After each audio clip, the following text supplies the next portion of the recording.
Good afternoon, guys. Welcome back to Morgan Hill Farm. So it is an incredibly beautiful day.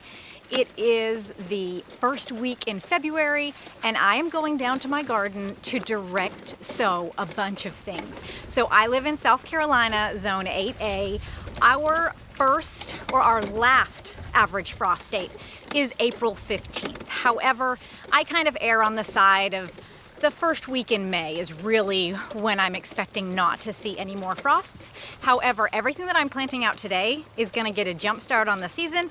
It can handle a frost or two, and we will be just fine to get this out. So if you guys are in a climate comparable to mine, I would suggest that you sow some of these crops right now too, and then that's also going to take some of the work off of you if you usually start these things inside. If you can get them going in the garden now, they are going to be so much hardier. They're going to be ready before most of your other crops are, and you can start eating from your garden sooner. But the first thing we have to do is get a little bit of soil. So this is one of our piles on our property of wood chips. We get wood chips delivered from a local tree company whenever they are in the area. And what we have been doing for months and months is we have been trying to compost down these wood chips. They started as bright, beautiful yellow wood chips with leaves and branches and everything. And now you can see that they've turned into a nice dark brown. They are not completely ready yet, so that is why I am sifting them out here. But every week we've been turning these piles, trying to incorporate air, which helps to compost these down. Also keeping them moist if it's very dry. That also helps to make them break down, but they need just a little bit longer.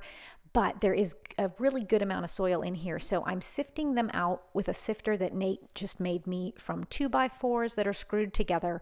And then on the bottom of that is 1/2-inch hardware cloth. So it's going to keep those big wood chips out of my soil. So when wood chips break down, they need a lot of nitrogen. And I do not want those wood chips robbing nitrogen from my plants in the garden. So that is why it is so important that you're not just putting this right on top of your plants. If this was a product from a local person, I would probably be pretty disappointed with it if they were marketing this as completed compost. But because it is free and we're making it here, I am perfectly fine putting in the extra effort to get this stuff sifted out. One thing that is really nice about this is because it is all hardwood mulch, there is no manure added into this. And although I love manure, there has just been a crazy amount of herbicide contaminated compost that people have been dealing with over the past few years. It's been killing all of their sensitive crops, and it really can devastate your garden. In fact, I don't even use my own animals' manure because I cannot be assured that the hay that I'm feeding them has not been sprayed, because people a lot of times are not honest with that. So you can see here that I'm just using my hands. It's a little bit of work here, but you're going to see how beautiful this soil is. We're going to bring this down to the garden and get our planting areas ready. So when you enter in my garden, I have a bunch of these 3x6-foot galvanized beds, and this is where I'm going to be planting. So in this bed today, I'm going to be doing dill as well as slow bolt cilantro. I've saved these seeds from last year and the year before, and so I'm going to be very generous with these guys. I actually had cilantro growing in this bed until I had a little helper come down to the garden this weekend to help me prep it, and they ended up taking that out. So cilantro has been growing in my garden all winter, even down to the low teens here. So I'm going to go ahead and I'm going to sprinkle this pretty liberally on here, and I'm going to do the same thing with the dill. Now the dill may not germinate as fast as the cilantro, but that is okay. As soon as the temperatures are right and the moisture is right, these plants are going to come up and they are going to be incredibly hardy, and it's going to give me a really great jump start on the season.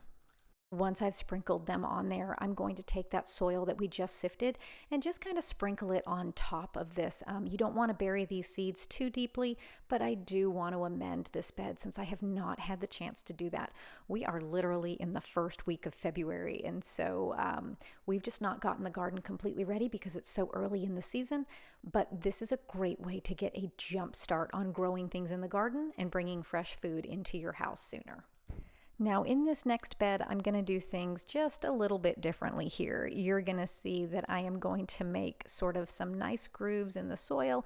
I'm going to do them pretty deep, and I'm going to do a couple on this side, and then I'm going to do a couple on the other side. Now I already have some leeks that have been overwintering in here and some kale that looks pretty rough, but that is going to bounce back for me as soon as the temperatures warm up here. So I am actually just amending each planting area here. So I'm just grabbing a handful of soil and I'm putting it in each one of those trenches, and I'm going to seed directly into that. The first thing we're going to plant here are Easter egg radishes. If you guys have never planted these, they are a beautiful crop. They look identical to the picture that you just saw on that seed packet. They are a little bit smaller than golf ball size, but to put those in a salad or to roast them or something like that, and they're also an incredibly quick crop. Some radishes can grow in as quickly as 21 days, so that is a great way to get food on your table quickly. So we will succession sow these throughout the year, but radishes love this cool weather. They also love to be nice and moist, so just make sure that you are watering them. The next thing that we're going to put in here is just a blend of beets. So there's yellow beets, red beets, Chioggia beets, which are the red and white striped ones, and they will do fantastic right now as well. In this very early season, you can start harvesting the baby greens off of them, and they will be incredibly tender. They'll be a great way to add nutrition to your salads. And then as they start to grow during the season, you of course can eat the beet itself. You can roast that, you can boil it, you can make borscht, which is a soup. You can also dehydrate that and powder it, add it into smoothies for an amazing boost of nutrition. We will succession sow our beets throughout the season here, and I'm also planning on starting quite a bit of these guys inside. I have a neighbor who loves them, so I love to be able to give her some beets, and they seem to do really well in the cooler weather before our summer heats really set in. So I'm going to be planting 3 crops in this bed. The first thing is going to be turnips, the second is going to be spinach, and the third is going to be Swiss chard. So turnips are a wonderful root crop, and we always love to have a few of those, and that is something that we will succession sow until the weather gets too hot. The next crop that you saw there was a butterfly spinach. Now, I'm not crazy about this variety, and I actually have some coming from Johnny Seeds called, I believe, Seaside, that is supposed to do much better in the heat. But because our springs turn so quickly into hot summers, my spinach never does well. So starting it out as early as possible is really key. And that's what's going to give me that harvest of nice, tender spinach that we can add to our salads, maybe before our lettuces are ready, so we can have that with the baby greens and have some nice greens on our dinner table. And the last crop is Swiss chard. So the bright light Swiss chard is going to give me Swiss chard that has ribs that are bright yellow, pink, red, and orange, and it's really a beautiful crop. Now, some people will tell you that Swiss chard is not frost hardy, that it's not smart to plant it out right now, but I have had Swiss chard over winter in my garden, and last year we had 11-degree temperatures as our low temps, and those plants came right back. So I am not worried at all planting this out right now. It is going to do fantastic, and it can in fact tolerate a frost. If you do find that you put that in and it kind of gets a little bit wilty after a frost, just give it some time. It's gonna pop back for you, I promise. Mine always does. In this bed, we are going to be putting in some red Russian kale. We are also going to be sowing some daikon radishes, as well as some curly-leafed endive. So all 3 of these crops can tolerate frosts, and they're going to be great. In fact, the endive was just growing in my garden until we cleaned out the beds there, and I just wanted a fresh start. So the red Russian kale is a great variety to sow in this early springtime. You can harvest it as baby kale. It's not going to get as massive as like a black Nero Tuscan kale would get, or a dinosaur kale. I find that this one is really great, especially in the early cool season. Also, those daikon radishes, those are going to be really good if you want to make something like a fermented Asian meal. And then also the endive we love to add to salads and things. Now, this seed packet that I'm showing you is from Botanical Interests. If you guys have never ordered from them, I suggest that you do. I love their seeds, and also on the inside of that seed packet is so much extra information. Everything from how to prepare this in your kitchen, to fertilizing, when to start it, when to grow it, general information about the crop, and then there's also recipes. And then you can see here, it actually talks to you about your average last frost date if you're wondering when you can actually sow this crop. So they have a wealth of information in their packets, and if you are starting out and you are concerned or nervous and just really am not sure what to do in your area, I would suggest getting their seed packets and following their information.